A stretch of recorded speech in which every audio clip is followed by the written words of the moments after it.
A Associação Somar de Jaraguá do Sul agradece à empresa Nets e ao Dr. Gustavo Nual pela liberação das imagens utilizada em nossa campanha de conscientização sobre a doação de órgãos. Nosso agradecimento também à União das Potências Maçônicas e às Lojas Maçônicas de Jaraguá do Sul pela parceria e o apoio constante em prol da vida.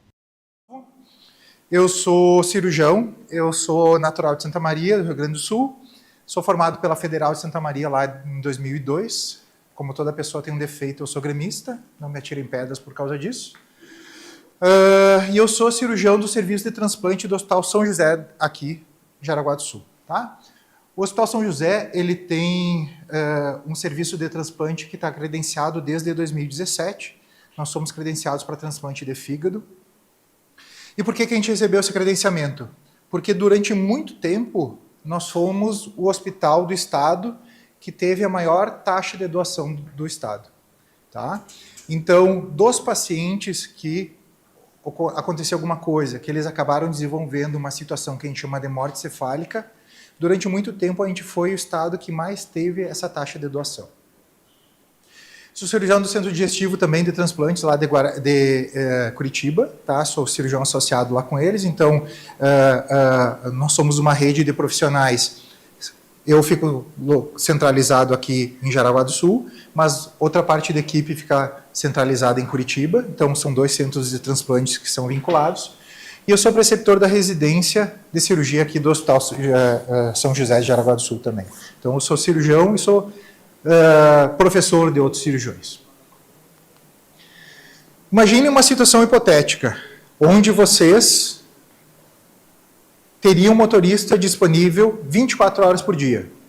Então, qualquer requisição que vocês fizessem, teriam um motorista para levar vocês para onde vocês quisessem. Vocês tivessem batedores, né? Então, por deslocamento que vocês fizessem, teriam um pessoal para abrir a rodovia, para desviar engarrafamento, trancar sinaleira, trancar cruzamentos, só para facilitar a passagem de vocês.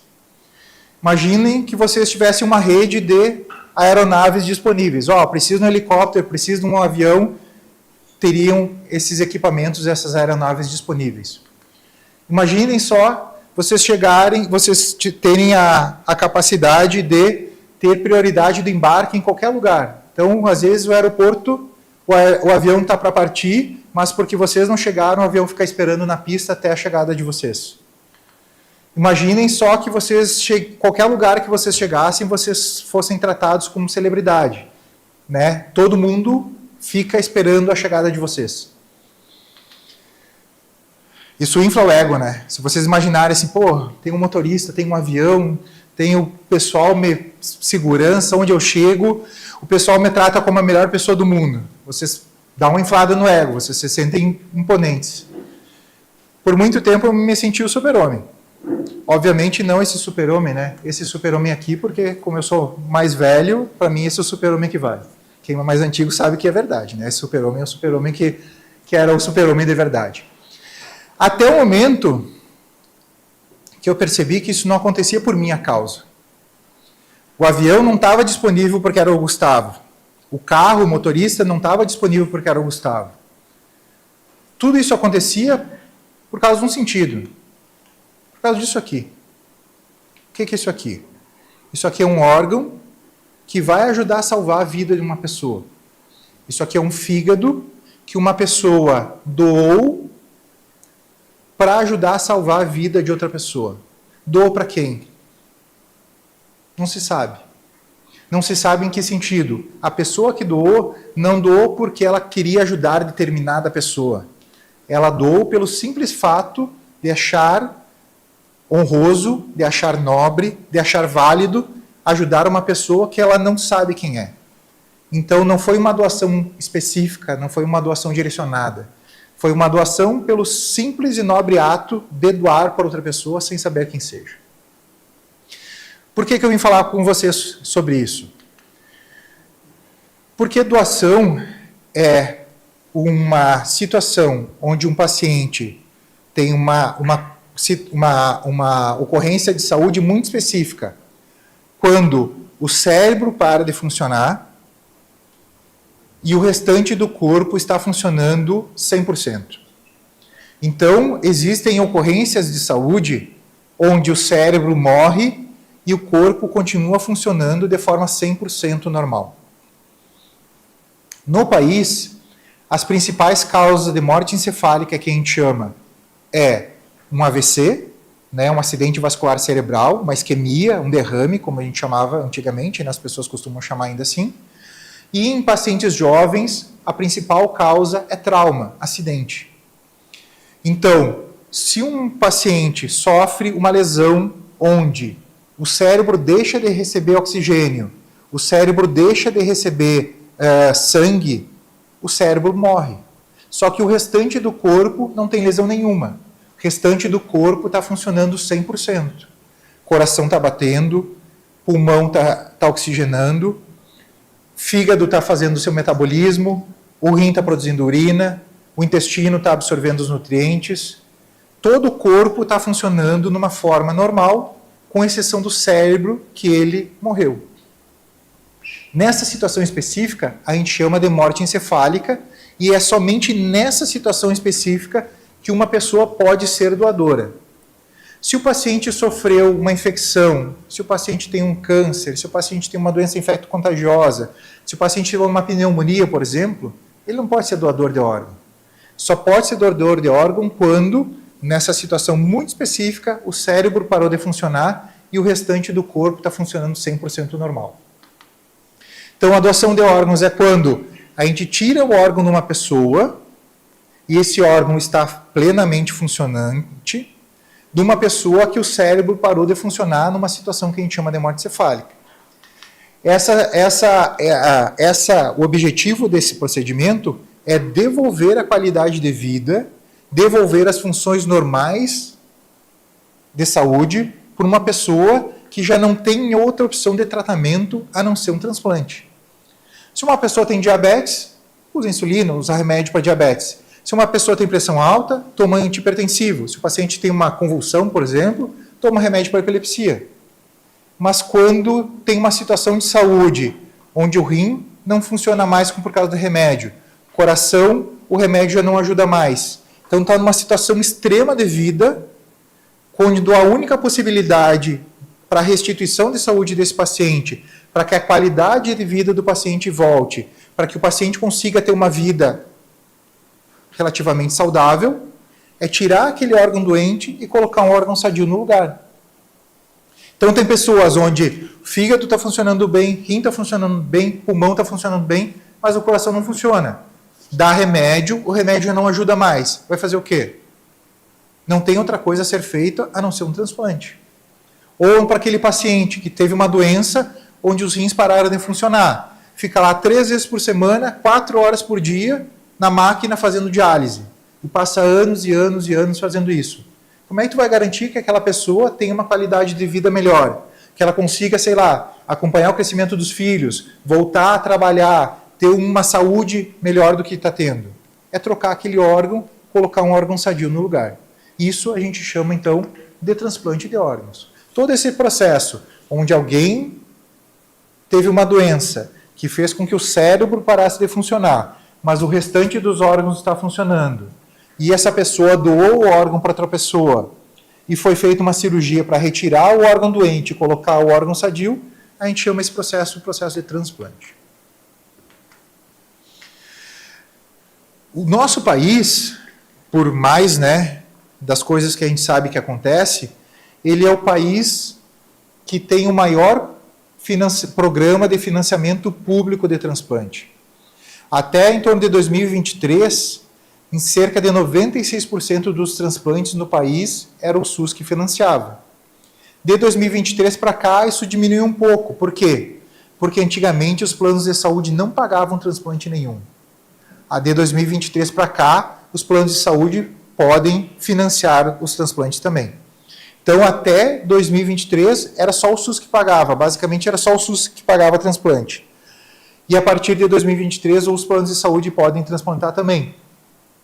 Mas, ele, no mundo todo, é o país que mais financia, que mais realiza transplantes com financiamento público. Estatística também. O Brasil é o segundo maior transplantador de órgãos. Se a gente contabilizar todos os transplantes de córnea, todos os transplantes de coração, de fígado, rim, transplante de válvula cardíaca, de osso, de tendão, de pele, o SUS é o que mais faz, o Brasil é o segundo país que mais faz transplante no mundo. A gente só perde em duas categorias para dois países bastante específicos. A gente perde em número total de transplante para os Estados Unidos, porque os Estados Unidos ele tem uma legislação que é um pouco diferente. No nosso país, a gente não aceita transplante de coração parado. Significa o quê? Nos Estados Unidos, o coração pode parar de bater e ainda assim é dado sequência para o processo de transplante, de doação de órgãos. No Brasil, se nesse processo onde o paciente está sendo monitorado, o coração para de bater, esse processo de doação é abortado. Então, a gente perde uma grande quantidade de órgãos, porque a nossa legislação exige uma situação muito específica, muito peculiar. E a gente perde para a Espanha em relação à doação total de órgãos. Por quê? Porque na Espanha a legislação diz que todo mundo é doador até que ela afirme que não seja. Então, todo mundo que morre na Espanha, se pode doar qualquer órgão, eles são doadores. No Brasil, a única forma da gente ser doador é se declarando doador. No país, só doa se a família autorizar e se o paciente disser que é doador. Em alguns outros países, todo mundo é doador, a não ser que diga que não seja doador. Então, nesse gráfico, para vocês entenderem, o país é o quarto em números gerais de transplante. Tá? Em números totais, envolvendo córnea, etc., ele é o segundo. Mas em alguns órgãos ele é o quarto. Por exemplo, o rim é o quarto, o fígado é o quarto. Tá? E isso nos dá uma boa qualificação no restante em relação ao restante do mundo. Só que em termos de doação,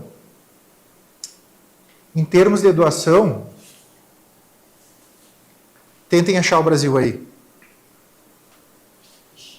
Primeiro país é a Espanha, 24º. Então, nós temos todo o nosso país, todo o tamanho do nosso país, e a gente perde para vários outros países menores. Então, a Espanha tem essa vantagem porque eu falei para vocês. Ela tem a legislação, diz que todo mundo é doador.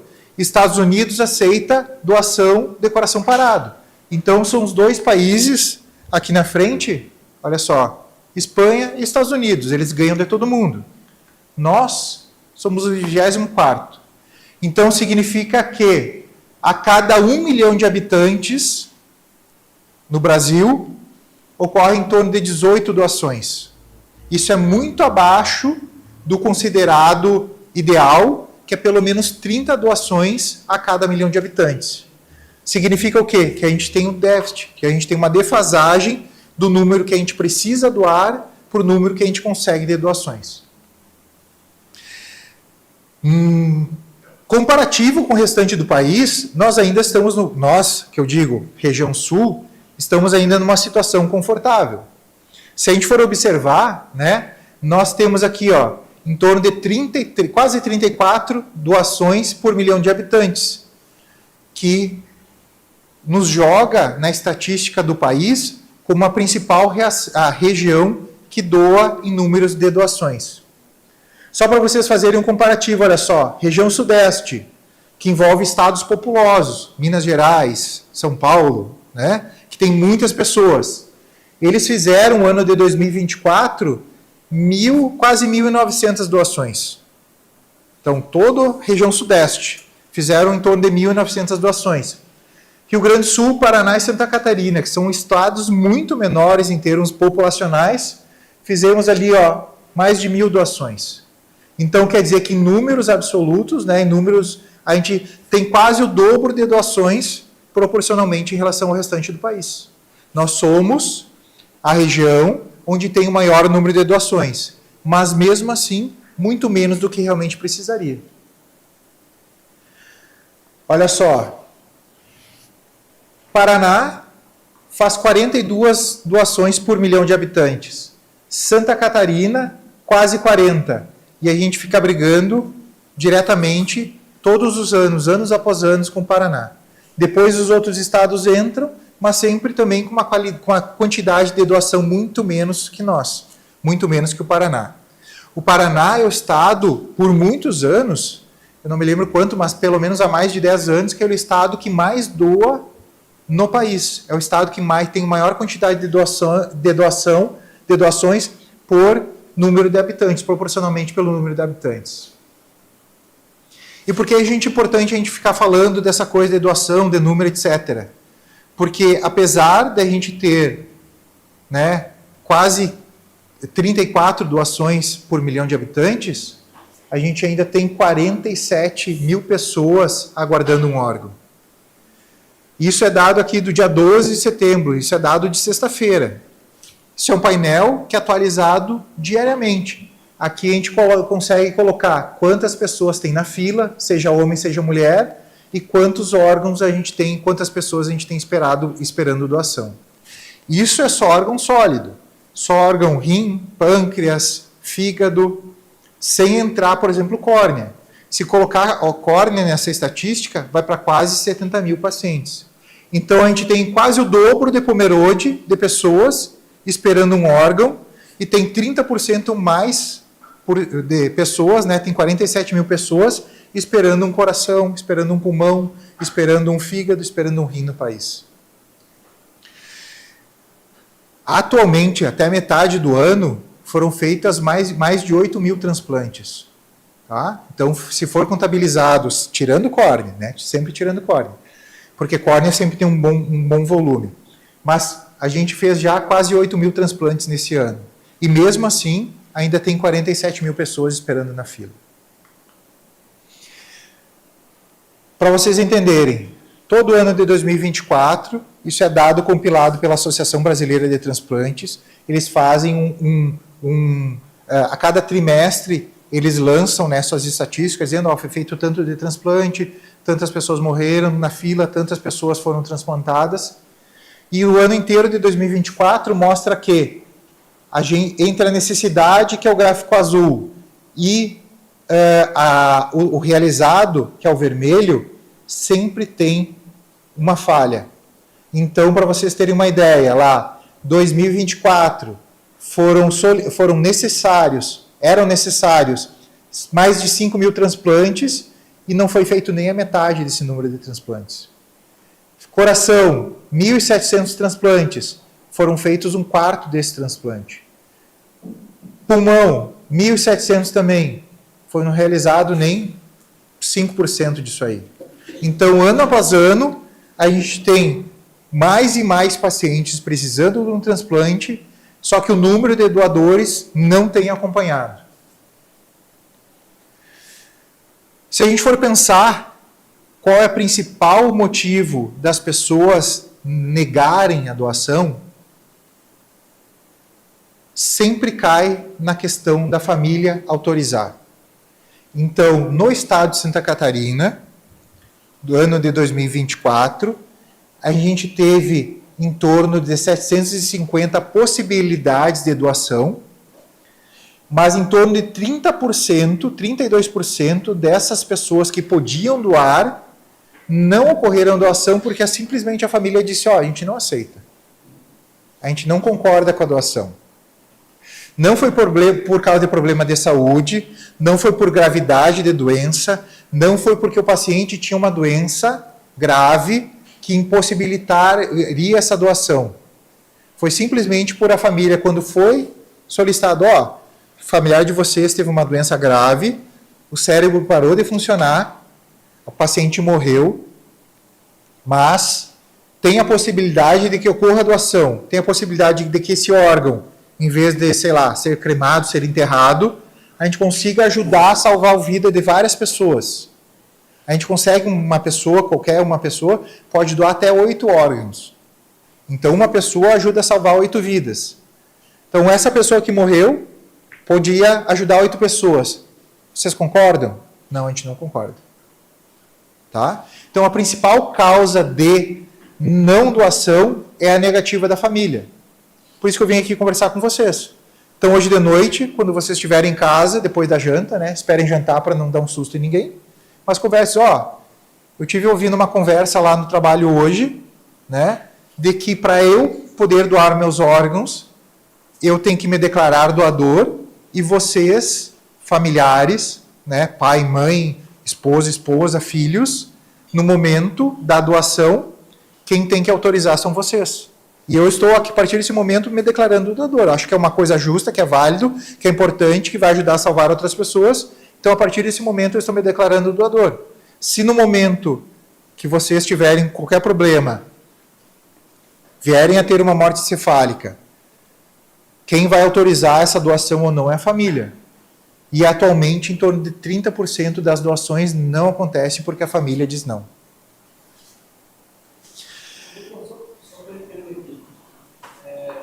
Nesse caso, são 750 notificações de morte encefálica.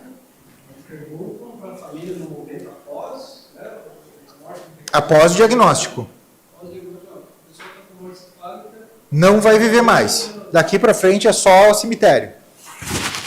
Tá? Então, de 750 pessoas que foram à doação, 500 pessoas doaram, mas quase 180 falaram que não. Tá? E se a gente for pensar, é um número muito maior, então em torno de 16% dessa negativa acontece por problemas de saúde. O paciente teve morte cefálica, mas ele tinha um câncer. Esse paciente não pode doar. O paciente teve morte encefálica, mas tinha HIV. Esse paciente não pode doar. Então, excluindo todas as negativas médicas por problema de saúde, em torno de 30% não ocorreram porque a família diz que não queria doar. Olha ali. E se a gente for pensar, né, no passar dos anos, estatística lá desde 2017, o número de possíveis doadores aumentaram, mas a quantidade das famílias que continuam negando continua mais ou menos igual. Flutua um pouquinho a mais, um pouquinho a menos, mas sempre beirando os 40%. Então, no país, no ano de 2024, 46% das doações não aconteceram porque a família diz que não. Tá? Jaraguá do Sul, nosso hospital tem 0% de negativa. Tá? Então, é um trabalho de toda a equipe, é um trabalho dos médicos, das enfermeiras, psicólogo, assistente social, toda uma rede que no momento desse de dor das famílias, né, no momento que a gente vai avisar, a gente não, a equipe que faz isso aí, vai conversar com a família e avisar, seu familiar teve um problema sério de saúde, houve um problema onde o cérebro parou de receber oxigênio, a pessoa morreu, então legalmente a partir desse momento a pessoa está declarada morta, mas o restante do corpo está funcionando bem, o restante dos órgãos estão funcionando de forma satisfatória, 100%, e esses órgãos podem ser doados para alguém. Vocês aceitam? Nosso hospital, a estatística esse ano é 0. Nenhuma família se recusou a doar. Mas no país, quase 50% das famílias dizem que não. Então, tem um grande trabalho que a gente fazer de vocês, né, ouvirem o que eu estou dizendo e, se por achar que é válido, conversar com as famílias.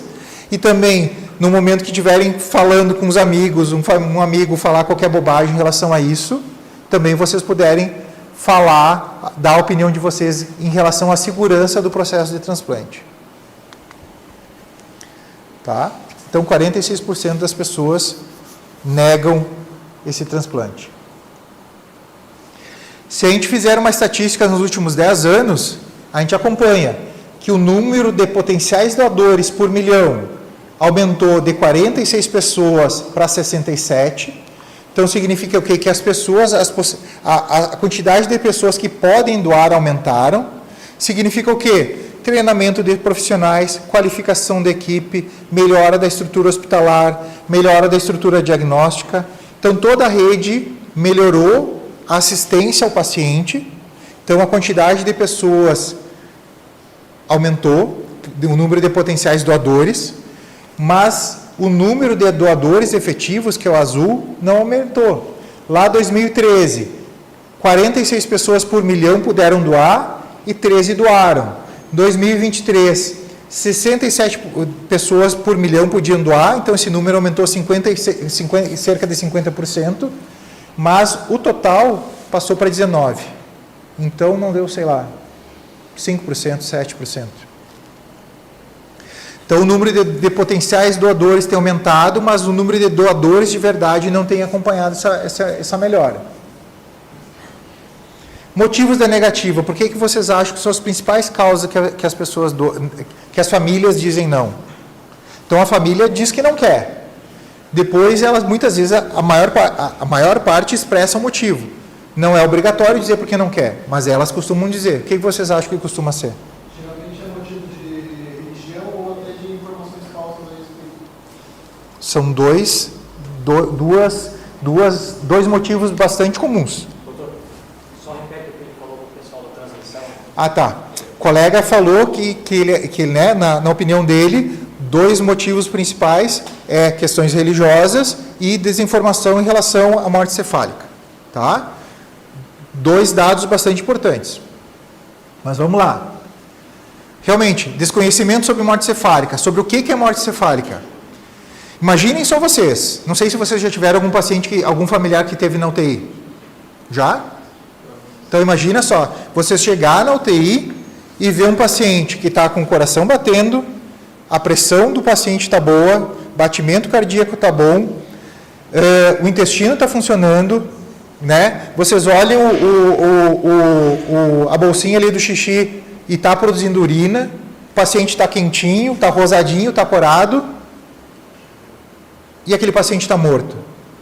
É difícil entender, né? Que está tudo funcionando, o coração está batendo, está respirando, o intestino está funcionando, mas aquele paciente morreu. É meio, né, incompreensível, mas é justamente nessa situação ideal e nessa situação única que ocorre a doação de órgãos, onde o cérebro, e somente o cérebro parou de funcionar, mas o restante do corpo está funcionando de uma forma normal. Somente nessa situação específica, onde o cérebro não vai mais voltar a funcionar, que pode acontecer a doação dos órgãos. Por quê? Porque o cérebro morreu, mas o restante do corpo está funcionando de forma satisfatória, de forma adequada. Outra motivação é justamente isso, questões religiosas, né? Por vários motivos peculiares de cada família, muitos acreditam, dizem, a gente não aceita, não vê com bons olhos, a gente não aceita que o corpo retire o órgão para passar para outra pessoa. Muitas pessoas acreditam que, por causa desse processo de doação de órgãos, vai demorar muito para começar velório, para poder enterrar o paciente. Isso não acontece, né? Poucas horas depois é dado seguimento para a questão do velório. Então, não demora muito mesmo em relação a isso aí. Pergunta. Eu aprendi que o cérebro é que manda a informação para o coração, por exemplo, pulsar. Então, como é que o cérebro morrer, o coração vai continuar pulsando? Embaixo do nosso cérebro tem uma região que dá autonomia para o resto do nosso corpo. Tu não precisa pensar. O colega, né, estava falando que ele aprendeu que o cérebro que comanda o corpo, que comanda as funções vitais. É o cérebro, mas é uma parte do cérebro que fica bem na base, que ele não sofre alteração da circulação. Depois eu vou mostrar para vocês como é que funciona aquele processo de identificação. Então, a gente não precisa pensar em respirar para respirar. A gente não precisa em pensar em coração bater para o coração bater. A gente não precisa pensar no intestino funcionar para fazer a digestão. Porque existe um núcleo, um centro autônomo, separado do cérebro, mas junto ao cérebro, que é responsável por todas essas funções. E essa parte do cérebro que não pode morrer. Tá? Outra questão. Você se lembra há um tempo atrás? E realmente é uma coisa que, sim, que me causou bastante aflição. Imagine há um tempo atrás, quando o Faustão anunciou que ele ia precisar de um coração, né? Pergunta para minha esposa. Eu fiquei, né, triste pela situação, mas contente porque eu pensei, cara, o Faustão é um cara, uma pessoa conhecida, por muitos anos ele passou o domingo inteiro na casa das pessoas, todo mundo conhece ele vai ser o garoto propaganda que a gente precisa para aumentar a conscientização de órgãos e tecidos. Ele vai ser o cara que vão entrevistar ele vai dar entrevista, ele vai falar, olha, realmente eu estou numa situação de saúde séria, a única forma de eu me tratar seria que alguém doasse um coração, ou seja, qualquer órgão, né? Então, por favor, pessoal, ó, funciona assim, funciona assado, é todo assim um processo seguro, né? Eu acreditei que ele ia ser o nosso garoto propaganda. O que aconteceu? Ele anunciou na sexta-feira, no domingo ele foi transplantado. E daí começou a segunda-feira. Porque é o Faustão, porque ele é famoso, porque ele tem dinheiro, porque ele comprou isso aí, porque para a maior parte das pessoas fica anos na fila, né? E daí começou aquela confusão, aquela desinformação, justamente todo mundo suspeitando que o Faustão teve benefício porque era o Faustão. Para vocês poderem perceber que naquele mesmo final de semana que o Faustão foi transplantado, a fila de coração, para transplante de coração aqui em Santa Catarina estava zerada, não tinha ninguém na fila.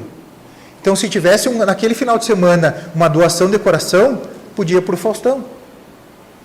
Então, ele teve muita sorte, e eu digo com sinceridade, assim, a maior sorte do mundo foi ele ter, naquele momento que ele foi indicado o transplante para ele, aconteceu tudo certo na vida dele, né? Apesar de ele já ter sorte na vida por ter, né, muito dinheiro, etc, etc, claro, trabalho, mas sorte, ele teve a maior sorte do mundo que naquele final de semana conseguiram um coração especificamente para ele, e por ele ser o paciente do estado de São Paulo com o maior critério de gravidade possível. Depois, né, ele foi transplantado, etc., e uns meses depois foi anunciado que ele recebeu um novo transplante. Todo mundo começou a cair em cima de novo. Pô, o Faustão, ele comprou isso aí, ele ganhou aquele rim, não sei o quê, não sei o quê. Agora, esses dias atrás, mesma coisa, começou a mesma onda. Mas a partir do momento que ele foi transplantado, ele tem prioridade para receber um novo transplante. Então, ele recebeu um transplante de coração, depois ele era prioridade para receber um fígado, para receber um rim, para receber outro rim. Então, o paciente que é transplantado, ele é prioridade para receber um novo órgão de qualquer outro órgão que precisa. Por que isso acontece? Porque muitas vezes acontece a rejeição do órgão. O paciente foi transplantado, e só que o transplante não funcionou. O organismo acabou combatendo e acabou eliminando, querendo matar aquele órgão que foi colocado. Aquele paciente, ele precisa de um órgão rápido, um órgão novo, da maneira mais rápida possível. Então, aquele paciente que está sofrendo rejeição, ele é o topo de fila, ele é o paciente prioritário para um novo transplante. E foi isso que aconteceu com o Faustão também. Um dos motivos também que acontecem bastante, as pessoas, os familiares, acreditam que o corpo, quando a gente tira os órgãos, ele vai ser mutilado, que vai voltar faltando pedaço, que o caixão vai ser fechado, que não vai poder ter um velório adequado. Isso não acontece. A única coisa que acontece é que durante o transplante, né, durante a doação de órgãos, durante a captação que a gente chama, a gente faz uma incisão, como se fosse uma cirurgia normal. Né? Quem fez cirurgia de vesícula, quem fez cirurgia do intestino, quem fez cirurgia de qualquer lugar, é a mesma coisa. Faz uma incisão, é fechado, entregue o corpo assim como a gente recebeu. Caixão aberto, velório normal, não tem nenhum impedimento e nenhuma abreviação do velório por causa disso. E outra causa principal também é dúvidas em relação à segurança do transplante. Muitas vezes as pessoas acreditam que possa acontecer, porque a partir do momento que eu me declaro doador de órgãos e tecidos, a equipe de médica, a equipe hospitalar, ou os cuidados que eu vou receber não vão ser os mais adequados possível. Né? As pessoas acreditam que porque eu me declarar doador de órgãos e tecidos, eles vão deixar eu morrer porque eles precisam daquele órgão. Ou eles não vão dar o tratamento adequado, ou eles vão né, que a equipe vai fazer alguma forma de antecipar a minha vida, de abreviar a minha vida, de antecipar o meu processo de morte, porque eles precisam daquele órgão. Isso não acontece. Por quê? Porque a gente precisa de um corpo saudável. O corpo, para doar, os órgãos têm que estar funcionando de forma adequada. Então, seria imprudente a gente deixar de cuidar daquela pessoa que está morrendo, deixar de dar o melhor tratamento possível, deixar de fazer as coisas com o melhor benefício para aquele paciente, tentando abreviar a vida daquele paciente. Então, é justamente o contrário. Não é o contrário, né? Mas é os mesmos cuidados que um paciente na UTI, que tem uma chance de sobrevida melhor, acontece. Da mesma forma, acontece com um paciente que tem já um processo de morte cefálica. Só que a causa principal é isso aqui. Não conhecer o desejo do falecido. O principal motivo que as famílias alegam diz o quê? Eu não vou doar porque eu não sei se o paciente queria doar ou não.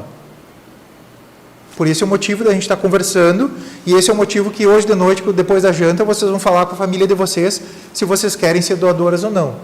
O principal motivo é, familiar de vocês teve um problema sério de saúde, o cérebro parou de funcionar, essa pessoa nunca mais vai ter uma vida de relação, nunca mais vai conversar, nunca mais vai ter atividade nenhuma, mas tem a possibilidade de doação. A alegação principal é o quê? A gente não sabe se ele queria ou não, então a gente prefere não autorizar. Tá? Então, para a gente ser doador de órgãos e tecidos, a única coisa que precisa é se declarar doador de órgãos e tecidos. É conversar com a família e falar que vocês autorizam que seja dada a doação. Não é com documento, não é com declaração em cartório, não é com, postagem na internet, nada disso. Se vocês chegarem para a família, conscientizarem a família, avisarem a família que vocês são doadores, nesse momento a família tem subsídios, tem a possibilidade deles falarem, não, realmente a gente já conversou sobre isso, ele já se declarou doador de órgão, a gente vai autorizar a doação. Morte cefálica é diferente de coma. Quando a gente é anestesiado por uma cirurgia, a gente é sedado por uma anestesia, a gente entra num coma induzido. Então a gente não responde a estímulo, não responde a dor, Se tirarem o tubo lá, a gente para de respirar, mas nosso cérebro está funcionando. Tem oxigenação, tem circulação, tem tudo funcionando normal. É diferente da morte cefálica. A morte cefálica, o corpo inteiro está funcionando, só que o cérebro não tem atividade mais nenhuma. O cérebro deixou de existir. Agora, eu sei que eu sou o Gustavo porque eu estou pensando que eu sou o Gustavo. Vocês sabem que são vocês porque o cérebro está pensando que vocês são vocês. Mas a partir do momento que a gente tira o cérebro, o que a gente é? É um corpo. A gente deixou de ter consciência, a gente deixou de ter uma vida, deixou de ter um pensamento e legalmente a gente morreu. A partir do momento que nosso cérebro não funciona, legalmente a gente está morto. Apesar do coração estar batendo, apesar da gente estar respirando, apesar de todos os outros órgãos estar funcionando normal. Então, a partir do momento que o nosso cérebro morreu, legalmente a gente deixou de existir. Não tem mais volta, né? Não tem mais volta. Pode ser onde morte cefálica ser revertida depois do tempo? Não. A morte cefálica, imaginem vocês, se vocês amarrarem uma cordinha no dedo, vai faltar sangue no dedo, ele vai pretear até cair fora. Se não voltar sangue lá, ele não vai funcionar. E a morte cefálica é isso que acontece. O sangue para de chegar até o cérebro e aquele cérebro lá dentro vai faltar oxigênio, parou a oxigenação, parou a nutrição com sangue e o cérebro vai morrendo. Então não volta às atividades cerebrais depois daquilo. Morte cefálica é uma situação muito específica que tem até uma lei que determina como é que faz o diagnóstico de morte cefálica. Então a lei diz que ela tem que ser investigada a morte cefálica em todos os pacientes onde depois de um tempo, na UTI, é retirado o sedativo daquele paciente e aquele paciente não tem mais reação nenhuma. Então imaginem vocês, Alguém foi atropelado, o SAMU vai lá, atende, leva para o hospital e esse paciente então tem uma lesão grave que precisa ser entubado e precisa monitorização em UTI. Passa lá alguns dias sedados, etc. e gradativamente vai retirando a medicação do paciente para sedação, etc. Só que o paciente não esboça mais reação nenhuma, não volta a movimentar, não abre mais os olhos, não faz nenhuma atividade. Nesses pacientes é suspeita da morte cefálica. Como é que a gente faz o diagnóstico? A lei diz que 4 etapas, 2 médicos em diferentes momentos, com intervalo diferente, tem que fazer alguns testes clínicos e esses testes clínicos têm então o mesmo resultado. Então, um médico da equipe vai lá, que está atendendo o paciente na UTI, vai lá, faz os testes, faz um relatório, diz, o paciente não tem mais reação, esboço de reação cerebral nenhuma. Outro médico, depois de horas, vai lá, faz os mesmos testes e esse resultado tem que ser igual. Depois disso, é feito um teste de apneia, que a gente chama, é tirado o respirador do paciente e é monitorado. Oxigenação do paciente, ver se ele vai ter algum movimento respiratório. se ele vai voltar a respirar. Porque, como eu falei antes, né, o nosso centro de respiração é independente do nosso cérebro. Se a gente tranca nosso nariz, né, nosso impulso é tentar voltar a respirar. Se a gente mergulha, nosso impulso é tentar respirar. A partir do momento então, que a gente tira a fonte de oxigênio desse paciente, se o cérebro está funcionando, ele vai querer respirar de alguma forma. Tá? Então, se a gente faz o teste nesse paciente, a oxigenação cai e não é esboçado nenhum movimento respiratório, mais um ponto positivo. Depois disso, é feito um teste, uma prova gráfica que a gente chama. O que é uma prova gráfica? É feito um exame para ver se tem circulação cerebral ou se tem atividade cerebral. É feito um ultrassom para ver se tem o sangue passando no cérebro, ou é feito uma arteriografia, que é para ver a circulação cerebral, ou é feito um eletroencefalograma, para ver se o cérebro tem atividade cerebral. Então, se no eletroencefalograma mostrou que o cérebro não tem atividade nenhuma, ou nesses outros exames mostrou que não tem circulação cerebral, é feito o diagnóstico de morte cefálica. Fechou o processo, fechou o protocolo, avisa a família que o paciente morreu. E só aí, depois desse momento que é confirmado o diagnóstico de morte cefálica, que é conversado com a família sobre a possibilidade de doação.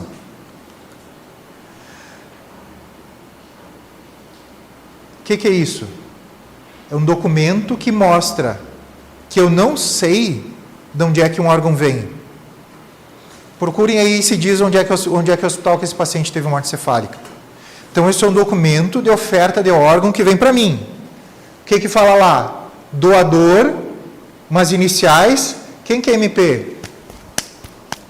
Qual hospital que ele está? Quem que é o médico que está cuidando dele? Não sei.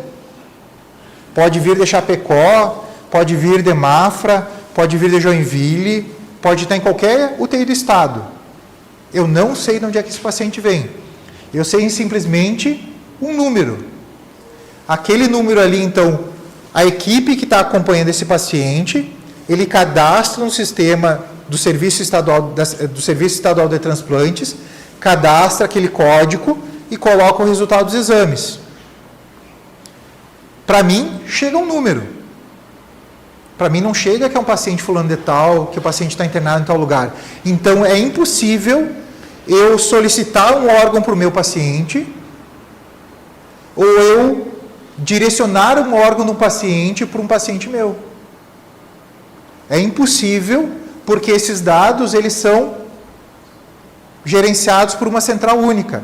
Essa central vai cruzar os dados do hospital que está dizendo que um paciente está morrendo, vai cruzar os exames que aquele hospital cadastrou, e é a Central Estadual de Transplantes que vai cruzar as informações para dizer o seguinte: esse paciente tem o perfil genético mais parecido com aquele paciente lá de Jaraguá do Sul. Então, as informações, fica tudo regido por uma central e ela que faz a comunicação entre essas duas pontas. Uma ponta avisa a central e a central comunica, diz, tem uma oferta de órgão para vocês. Eles mandam um relatório e eu aceito aquela oferta ou não. Aí depois que eu vou saber, é um paciente que está internado no Hospital de Criciúma, que lá que vai ser feita a captação. Então não tem como eu saber de quem que vai ser o doador, da onde que esse órgão está vindo. É impossível. Eu só recebo a informação que tem a possibilidade de um órgão ser doado para o meu paciente. Para qual paciente? Quem determina é SC Transplantes. Então, a SC Transplante verifica se a genética daquele paciente é mais compatível com a genética do meu paciente. Pode ser cruzada essa genética ou não. Pode ser diretamente ou não. Tá? Então, muitas vezes não é o primeiro paciente da fila. Não é o paciente que está precisando mais. É o paciente que aquela genética diz que é mais certo daquele transplante funcionar. Genética em que sentido? Tipo de sangue é o principal, mas existe um perfil genético que é feito. Então, existe um painel que quem está na lista coleta uns exames, é feito uns exames para avaliar o jeito que aquele paciente é. Quando vai ser doador, o paciente faz uns exames e faz o cruzamento. Isso aqui é um programa, se vocês podem achar lá no site da Globo, no Globoplay, é um programa da Profissão Repórter do ano passado, que foi feito especificamente sobre transplante de órgãos. Isso aqui é um resumo, mais ou menos, de como é feito o processo de doação, tá? Então, aqui explica bem certinho como é feito o processo de doação.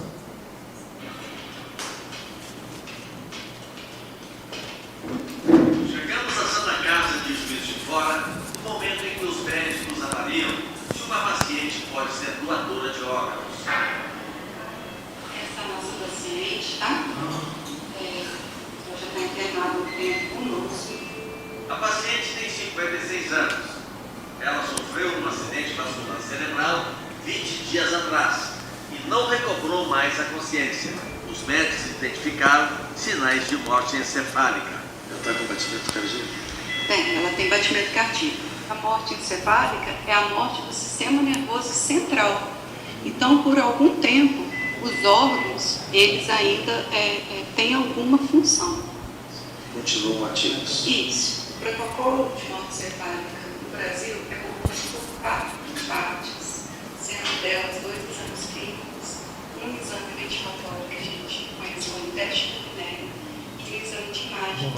Os 3 primeiros exames confirmaram a morte cerebral. E qual é esse exame que o senhor vai fazer agora? O exame agora é para confirmar a morte cerebral. Está fechando.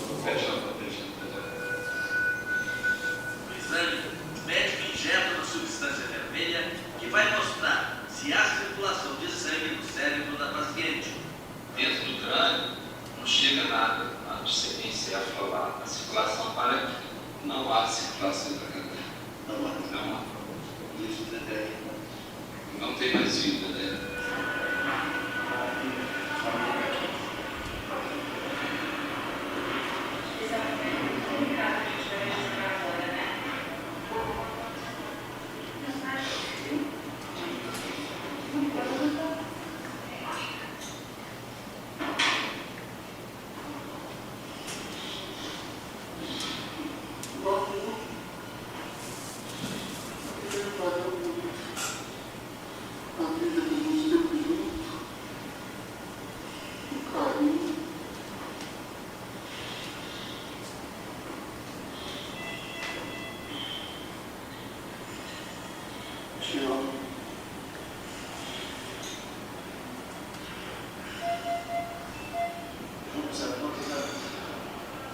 Casado, 22 anos.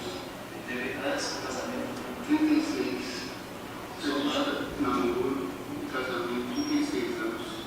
Mulher não sabia. Totalmente. A família concordou com a doação dos órgãos. Essa decisão, como é que foi a tomada de decisão de concordar? Eu sempre acho que a gente são amigos. De repente passa perto de uma pessoa sem saber que vai ter um pedacinho dela e a pessoa vai estar viva graças a ela. Quando não saber quem? Não importa, o importante é que a gente sabe que alguém da minha filha vai hemodiar, sofrendo, os 4 horas deve receber um luz, acender aquela filha, não dá uma paz. Saber que ela, um pouquinho dela ainda vai ficar lá. Vocês viram ali, né? Monitor cardíaco. Oxigenação 97%. Pressão 13/8. Frequência cardíaca 120. Imagine um familiar chegar ali e olhar. Cara, o monitor está excelente. Como é que vão... Né? É difícil conseguir associar que mesmo com aqueles parâmetros ali, mesmo com aqueles sinais vitais bons, o paciente morreu. Mas depois vocês viram a sequência. Foi feito o exame, a arteriografia. A arteriografia mostrou que chega o sangue até um pedaço e até a entrada do crânio e dali para frente não circulava mais sangue. Então, o sangue não foi para dentro do cérebro, o cérebro morreu. Normalmente acontece um processo de edema cerebral, o cérebro fica inchado e esse edema cerebral, ele tranca a passagem do sangue. A partir do momento que tranca a passagem do sangue, o cérebro, as células vão morrendo, as células deixam de ser oxigenadas e o cérebro parou de funcionar. Mas o corpo está funcionando de forma 100% normal. E isso que esse senhor falou é o sentimento, é as palavras que mais comumente a gente ouve. Eu quero ser doador, eu quero doar, né, pela possibilidade de eu ajudar uma pessoa, mesmo eu não sabendo quem essa pessoa é. Eu não vou ajudar uma pessoa porque eu entendo o sofrimento dela. Então é diferente, por exemplo, assim, sei lá, vocês têm um vizinho que precisa fazer uma reforma em casa, né? Vocês fazem um mutirão lá, ajuda a pintar uma parede, faz uma faxina, ok. Ou alguém está precisando de uma ajuda numa cesta básica. Cada um ajuda, né, traz um item, coisa, monta uma cesta e dão para a pessoa. Vocês estão vendo o sofrimento. É nobre, é bonito, mas esse fato de doar para uma pessoa que vocês nunca viram na vida, que vocês nunca vão ver na vida, vocês não sabem quem é, e vão fazer a doação pelo simples fato de fazer o bem, doar pelo simples, nobre ato de ajudar outra pessoa que precisa, que vocês nunca vão saber quem é o sentimento que a gente mais escuta dessas pessoas, né? Fazer o bem, ajudar, só pelo simples fato de ajudar, pelo simples fato de poder garantir uma qualidade de vida, uma saúde melhor para uma pessoa. Todo o processo de doação, então, acontece dessa forma. É feita a suspeita da morte cefálica, é feito o diagnóstico da morte cefálica, e só a partir desse momento que é feita a conversa com a família. Nunca antes é conversado sobre doação. Aí depois é feita a autorização da família, né? Chegar em casa, comentar com a família. Pegar o microfone. Tem microfone. Tinhas comentado ali que chegar em casa, conversar com a família e tudo mais, eu quero ser doador, mas e no caso de eu comentar que quero ser doador, mas a família recusar porque E acontece. vontade deles, não tem como, tipo, deixar por escrito no cartório nem nada que eu sou o doador? Não. Então, o que diz a legislação? A legislação diz que a família tem que autorizar. E a família é familiar direto, né? Tipo, pai, cônjuges e filhos. Não é tia, não é primo, não é ninguém mais, né? Então, se pai e mãe não tá vivo, esposa, né? E filhos. Não tem filhos ainda? Ok. Mas só familiares de primeiro grau. Não tem nenhum familiar. Não pode ser feita doação. Então, já aconteceu com a gente, né? Ali em Jaraguá. Era um estrangeiro, familiar na Venezuela, teve morte cefálica, não se faz nada. Protocolo, diagnóstico de morte cefálica, morreu, sequência ao enterro. Já aconteceu. O paciente está ali, familiar é do Nordeste, não ia dar tempo de chegar. Não faz nada. Se não tem um familiar naquele momento para ser conversado e para autorizar, não se faz nada. Presencialmente. Tá? E a legislação diz que quem faz a autorização direta é a família. Ela que tem que autorizar, assinar a autorização. Não pode, não existe documento válido que substitua a autorização familiar. Então, se tu fizer uma declaração em cartório, isso tem mais peso para a família? Tem uma argumentação a mais? Mas não tem validade substituindo a decisão familiar. Tá? Então, tu pode chegar hoje de noite e falar com a família, eu quero ser doador de órgãos, mas chegar lá na hora, tua esposa disser que sim, teu filho disser que sim, mas tua mãe disser que não, é não. Né? Já aconteceu com a gente lá em Jaraguá. Né? Toda a família falar que sim, mas um filho falar que não, é não. Tá? Então tem que ser a decisão de todo mundo e todo mundo optar pela doação de órgãos. A partir do momento, então, que é autorizada a família, aí sim são feitos os testes, esses que ele perguntou. Então é feito o teste do paciente que vai ser doador para fazer uma compatibilidade com os pacientes que estão na lista. E daí sim é feita a oferta. Diz, lá em, Chapecó, um paciente teve morte cefálica, foi feito os exames e mostrou que ele tem um paciente lá em Jaraguá do Sul que é compatível. A central de transplantes vai me ligar e vai dizer, tem um celular 24 horas por dia ligado, todos os dias do ano. Me ligam e dizem, tem oferta de órgão, vou poder mandar a ficha do paciente. Eles mandam uma ficha com relatório, com resultados dos exames, e eu digo se aceito ou não aceito, se vale aquela doação ou não. Aí que eles me falam, ó, um paciente de tal lugar, assim, assim, assado, vai ser feita a captação tal hora, depois o órgão vai chegar a tal hora para vocês. Então eu não sei de onde o órgão vem. Eu não sei quem é o doador. Eu só sei que alguém me ligou me oferecendo um órgão. Só depois que eu aceito que os órgãos são retirados. Então pode acontecer todo esse processo, mas para aquele paciente especificamente não ter nenhum paciente compatível, não é feita a captação, não é feita a doação de órgãos. Então, só é feita a cirurgia de retirada de órgãos e só são retirados os órgãos para quem tiver receptor. Então, se aquele paciente, por exemplo, poder doar o fígado e não doar os rins, é retirado só o fígado. Se o paciente aquele doar só o coração e fígado não funcionar, tira só o coração. Então, só são retirados os órgãos que tiver receptor disponível. Aí é feito o transporte para o município e é feita a cirurgia de transplante naquele paciente. Então, no país, nós temos uma rede de transplante e doação de órgãos que varia conforme o órgão. Nosso centro de transplantes aqui em Jaraguá do Sul é especificamente para o fígado. Tem centros de transplantes ali em Blumenau específico para o coração, específico para o rim, específico para o fígado. Então, cada hospital, cada núcleo tem a sua peculiaridade. O que a gente pode doar? Coração, pulmão, fígado, rim, pâncreas, intestino, pele, córnea, osso, ligamento, tendão, válvula cardíaca. Então, um paciente, ele pode doar inúmeros órgãos para salvar inúmeras vidas. Mas, como eu falei antes, não é retirado os órgãos e depois se decide para quem vai. Primeiro acha-se alguém compatível, para depois se determinar quais órgãos vão ser doados ou não. Por que é importante isso também? Porque cada órgão é mais sensível. Coração e pulmão, se até o momento que foi feito o diagnóstico de morte cefálica, feito a captação, até o transplante, a gente tem um tempo de viabilidade de 4 horas. Passou essas 4 horas, não é aproveitado. Então, se a gente tem um paciente que vai doar coração, por exemplo, aqui em Jaraguá do Sul, e o tempo até a chegada do hospital passar de 4 horas, não é feita a doação.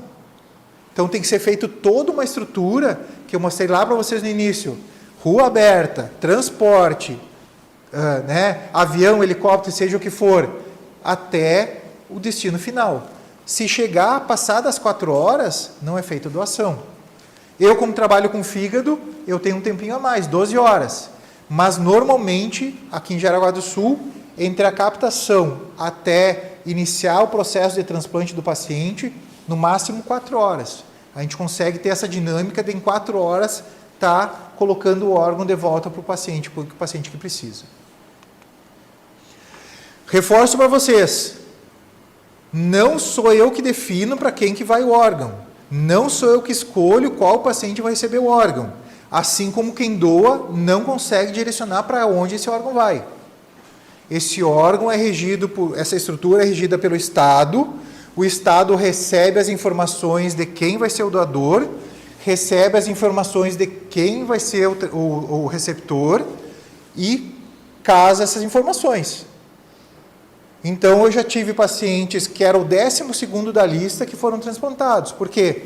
Porque o primeiro tinha um problema, o segundo tinha um problema, o terceiro tinha um problema, o quarto tinha um problema, e foi indo, até chegar no meu paciente. Então, se por acaso, o paciente está resfriado, não pode ser doado. O paciente teve uma febre, não pode ser doado. Ligaram para o paciente e não encontraram. Assim como eu já tive paciente que era o primeiro da fila, passamos meia hora ligando para ele. Ele estava na praia. Não foi doado, né? E vai para o outro, e vai para o outro, vai para o outro, vai para o outro. Até achar que alguém que é transplantado. Não tem ninguém mais no estado, é oferecido para a região. Paraná, Santa Catarina e Rio Grande do Sul. Não tem ninguém na região, é ofertado para o Brasil inteiro. Mas naquele tempo lá, de conforme o tempo máximo esperado para cada órgão. Então, não tem como eu saber da onde o órgão está vindo e para onde o órgão vai. Não tem como a gente direcionar para onde quem vai receber um órgão. Então, é impossível no Brasil compra e venda de órgãos. Nesse caso, vamos supor, ele vai para paciente vem até lá? Não. O colega perguntou se num caso de o órgão ir para fora do estado, se o paciente vai para lá. A doação, a captação é feita aqui e é transportado o órgão até o paciente. Tá? Acontece muito pelo nosso estado ter uma dinâmica de doação muito boa, Paraná tem uma dinâmica de doação muito boa, pacientes de outros estados vêm para cá, moram aqui esperando um órgão. Então tem estados onde essa fila trabalha muito devagar, que eles migram, eles viajam, eles se mudam para morar aqui para conseguir um órgão.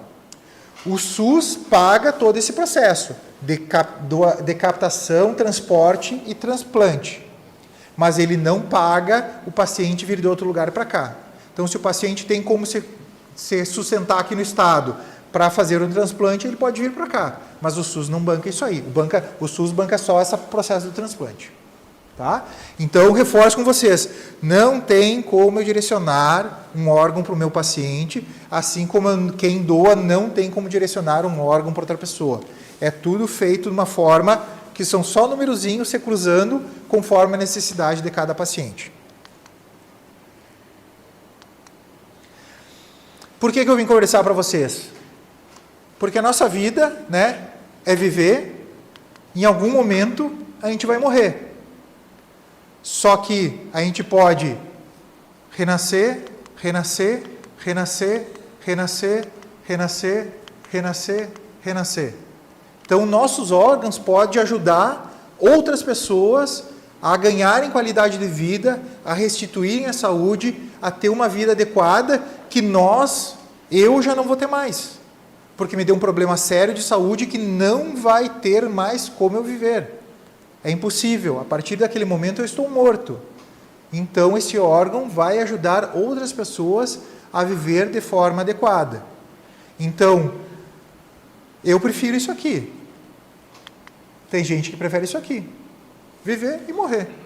Né? Vive tanto tempo quando for capaz e morre levando consigo possibilidades de melhora para as outras pessoas. Até agora eu não falei para vocês, né, especificamente como se tornar um doador, mas é só, como diz a nossa campanha lá no Hospital São José, eu digo sim, é só dizer sim.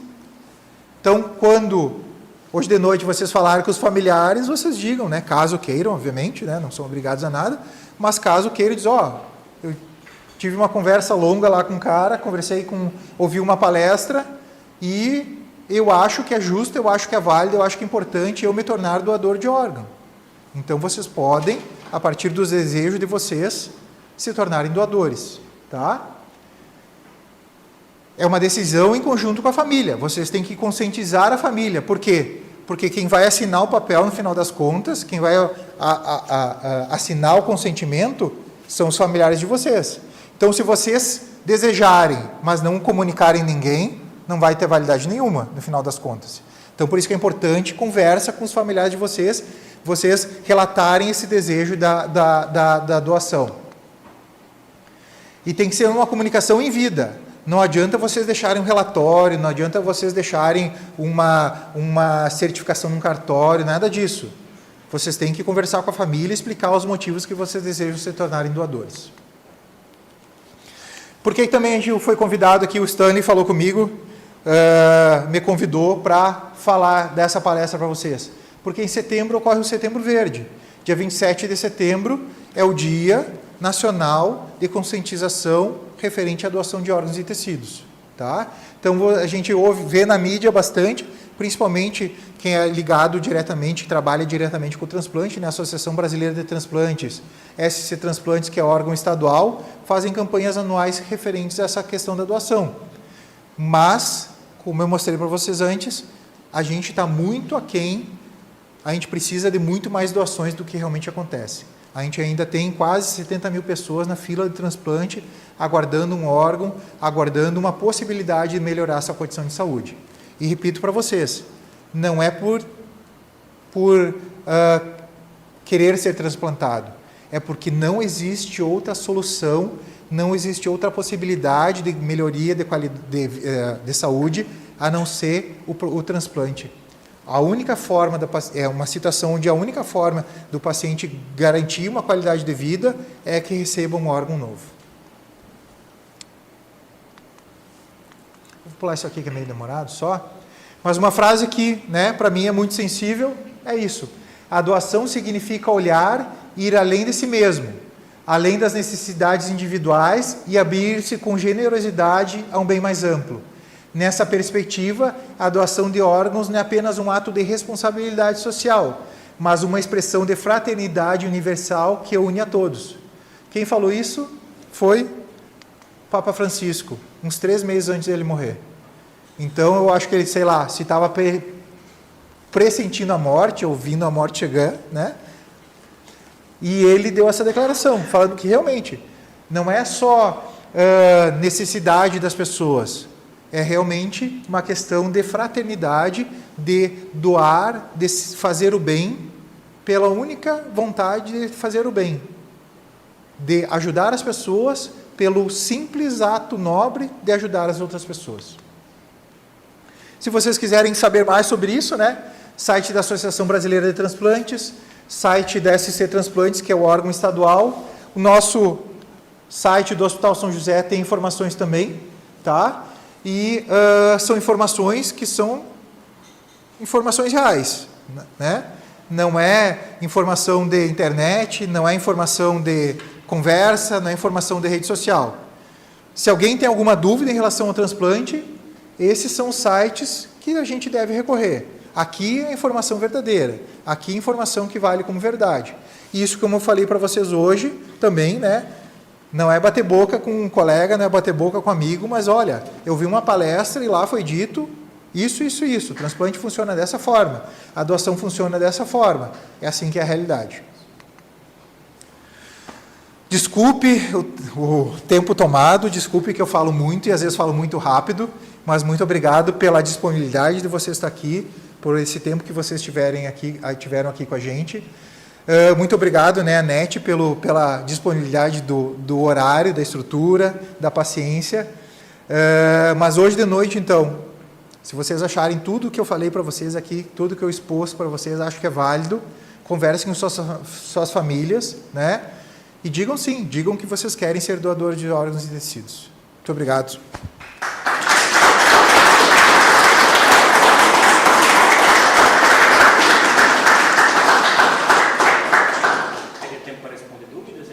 Se vocês quiserem, por favor, adoro responder perguntas.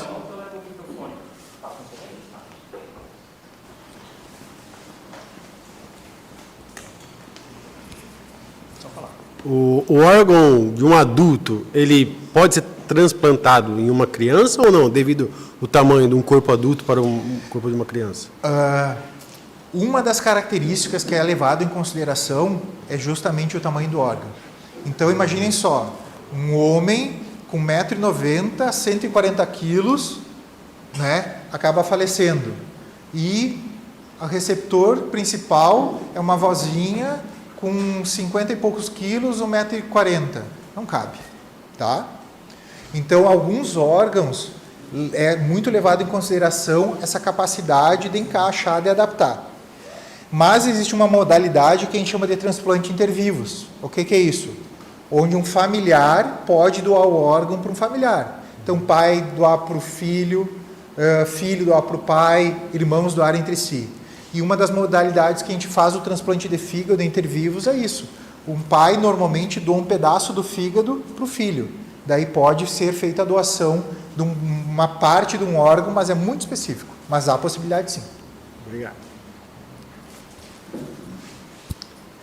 Naquela parte ali que tu falou ali no comecinho da palestra ali, que os Estados Unidos eles têm uma quantidade maior de órgãos transplantados porque eles doam órgãos que já estão parados, né? Coração parado. Qual é a diferença de doar parado ou não? Tem algum tipo de dano que pode ser causado por ele estar parado ou não? Vocês viram ali naquele gráficozinho, naquele slide que eu mostrei para vocês, que alguns órgãos têm um tempo que é possibilidade do transplante, né? Então, nós No Brasil, a gente considera aquele tempo a partir do momento que a gente retira aquele órgão. Os Estados Unidos começam a contar aquele tempo a partir do momento que o coração para de bater. Então, o paciente está lá no UTI ou aconteceu alguma coisa, o coração parou de bater, eles chamam toda a equipe de transplante, conversam com a família, fazem todo esse processo rápido, né? E começam a contar o tempo. Então, o fígado lá tem 12 horas. Entre as 12 horas do coração parado nesse tempo total. Então, eles aceitam um órgão. Claro que não vão aceitar, por exemplo, um coração, não vão aceitar um pulmão, mas outros órgãos que têm um tempo, uma viabilidade um pouco maior, eles conseguem fazer a captação por causa desse tempo maior que tem do coração parado. Tá? Então, eles começam o processo, contar o tempo a partir do momento que o coração para. A gente não leva em consideração isso. Se o paciente, por exemplo, assim, teve uma parada cardíaca, foi levado ao hospital, foi revertida a parada cardíaca e o paciente foi para a UTI, e dali para diante foi feito o diagnóstico de morte cefálica, pode ser doado. Mas o paciente teve um processo, foi para a UTI, foi visto o diagnóstico de morte cefálica e depois disso teve uma parada cardíaca, daí não pode ser feita a doação. Tá? Então, se durante o processo de diagnóstico de morte cefálica o coração para, é interrompido o processo de diagnóstico e o paciente daí é declarado morto, caso o coração não volte. Mas nos Estados Unidos não, o coração parou, corre para fazer o processo de doação. Mais alguma dúvida? Jorge?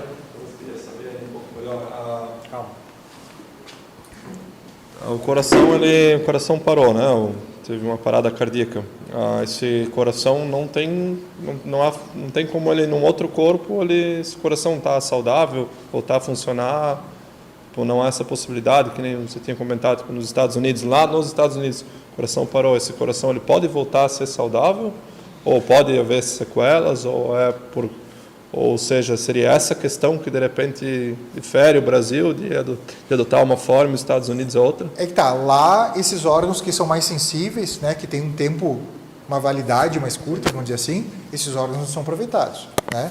Então, tem um número maior de transplante porque esses órgãos, alguns órgãos têm uma viabilidade maior. Mas coração, especificamente, se o coração parou, né, aquele órgão não pode ser doado. Então, todo órgão que tiver algum dano, que tiver alguma lesão, uma disfunção, um mau funcionamento, não é feita a doação. Já aconteceu, né? A gente vai fazer a captação do órgão. A gente abre a barriga do paciente e começa a analisar órgão por órgão. Se tiver qualquer coisa de anormal que a gente acha que está diferente, que a gente não considera que é o adequado, qualquer alteração anatômica que a gente possa suspeitar daquele órgão estar doente, não é feita a doação. Né? Então a gente abre, olha a barriga, tem pus dentro da barriga. Cara, nada ali dentro pode ser aproveitado. Olhou, palpou, a barriga está cheia de íngua, está cheia de linfonodo. Nada vai ser aproveitado. Então tem que ser uma qualidade, o órgão, ele vai numa qualidade de saúde, de vitalidade excelente, muito boa. Qualquer coisa nesse processo, desde o diagnóstico de morte cefálica até a captação, embalo do órgão e análise nesse meio tempo, qualquer desvio de padrão é rejeitado. Não é feito a captação, não é feito o aproveitamento daquele órgão. Uma pessoa de tipo 90, 100 anos, que o órgão estiver bom, pode ser doado? Vai ter que repetir a pergunta. A maior parte das pessoas que fazem doação, o colega perguntou então se extremos da idade, né, se pessoas com muita idade eles podem ser doadores. Aí tá, teve um estudo bastante interessante, foi feito no Brasil, né, que foi mostrado que pacientes que receberam órgãos acima do limite, que é considerado ideal, que é em torno de 70 anos. Então, a gente considera o ideal até 70 anos. Acima disso, a gente chama de critério expandido. Só que tiveram algumas pessoas que tiveram condição de saúde tão ruim que ou recebiam daquele paciente mais idoso ou iam morrer. E eles aceitaram. Opa, não, se é para me dar um tempo mais de vida, eu aceito. E foi analisado que a qualidade de vida desses pacientes que receberam um órgão, mas um órgão bom, de um paciente mesmo com mais idade, eles tiveram a mesma condição de saúde das pessoas que receberam com um órgão com menos idade. Então, extremos da idade, obviamente, não vão transplantar um paciente com 90 anos, mas nesse estudo mostrou pessoas com órgãos com mais de 80 anos que uma vitalidade, uma saúde, como se fosse um órgão num paciente jovem. Tá? Então, idade não é um fator tão importante assim.